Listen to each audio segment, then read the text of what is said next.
Hi everyone, today I have the pleasure to share an introduction to the brand new Chalk Mousse from Tonic Studios. I'm super stoked about this Chalk Mousse because I spoke to Richard a couple of years ago when I was in the office helping out and said, "Hey Richard, dude, let's do a matte Chalk Mousse, what do you think?" And he said, "Yeah, I'm going to look into it." A couple of years later, tons of testing, and here we are. Yay! The first launch of the Chalk Mousse comes in 3 colours, which is Strawberry Frappe, Coconut Sorbet and Mint Mojito.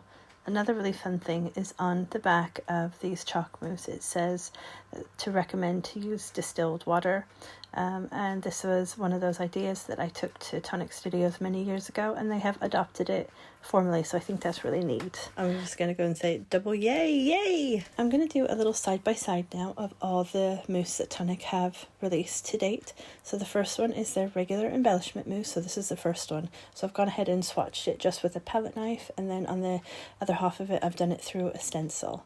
So you can see that it has like a shine and a sheen, and it's really beautiful. The second one is expanding mousse, and if you put it on the same cardstock it looks pretty identical to the embellishment mousse until you add heat. So you put your heat tool on it and then it turns into this amazing texture. It's kind of looks like fluffy mousse, so I love it. The third installment was a crackle mousse. So you can use your heat tool to dry it.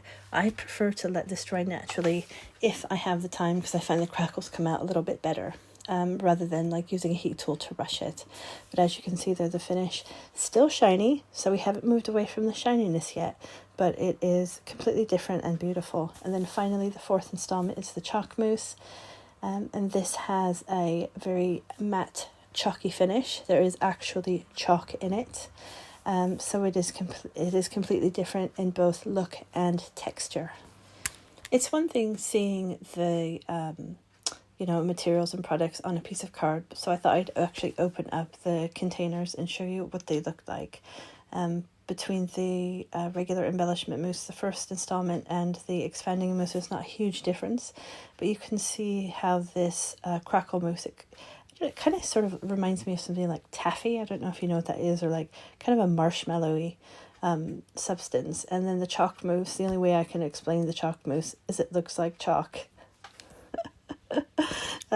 So those are all for the textures of what they look like in the actual pots. Now it's time to have some fun. So we're going to go ahead and throw the color down on regular cardstock. So we've got black, we've got gray, and we've got white watercolor card.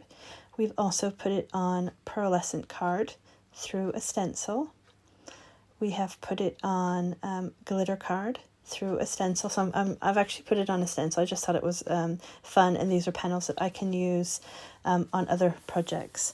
We've put it on hollow card, so this is hollow waves, but it'll work on any mirror card. It's fabulous, isn't it?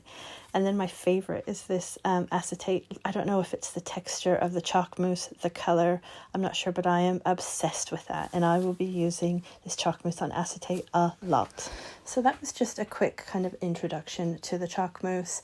In a couple of weeks I will be sharing another in-depth video using other products, that sort of mixing the products with the mousse, both Tonic products and non-Tonic products. So we've got inks and sprays and all sorts of really fun stuff lined up in store for you there. If you have any questions, please leave me a comment and I'll get back to you as soon as possible. I'm also going to link a video tutorial for the cards that I'm showing here, just at the top at the end. Thanks ever so much, everybody.